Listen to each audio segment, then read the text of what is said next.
Алмаз Кулбекович, биринчи маселе өткөндө уртада айтылды окшойт. Биздин Нью-Йорк, Америка Коштор штатында жашаган, Нью-Йорк шаарында жашаган тургундарыбыз кайрылды эле. Консулдук кызмат көрүш үчүн консулдук ачып бериле деп. Ошол эмне болду? Бул маселе тышкы иштер министрликте каралууда.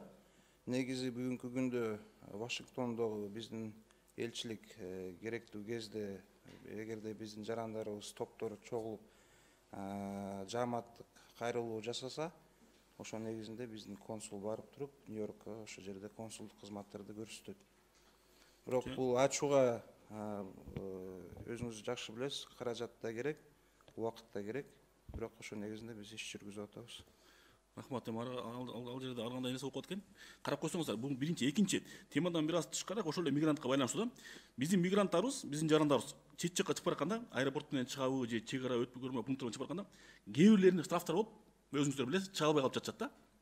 Штрафын жеринен төлөлсө да болбойт экен. Себеп дегенде ал сот аркылуу болуп, сот аткаруучу барып жеш керек экен, канчанча бир күн керек экен да.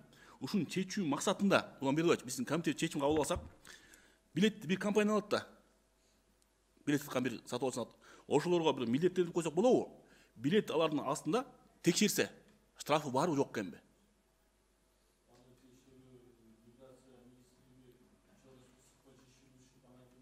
Чорный список эмес. Билеттер Айыптары боюнча сот департамент менен чек ара кызмат иштеп жатат. Менин оюмча ошо мыйзамга өзгөртүүлөрдү киргизип атат го дейм азыр. Комитеттин чечимине каршы эместер да, кошуп койсок себеп дегендечи, биздин жарандарга жеңил болмок эле. Аэропортко барат экен, барса билет күйүп кетет. Жеринен төлөйүнсө төлөлөт, бирок сот аткаруучу барыш керек экен, убакыт керек экен. Билет саткан компанияга милдеттендирип койсок, сатып алуучунун ат жөнүн тактап, штрафы бар жок экенин тактап койсо эле. Төлөгөнгө мүмкүнчүлүк болгон күндө элечи, ал сот аткаруучу барыш керек экен, көп убакыт экен да.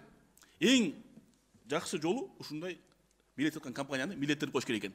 Тактап койсун. Чечимге киргизип койсоңуз. Рахмат.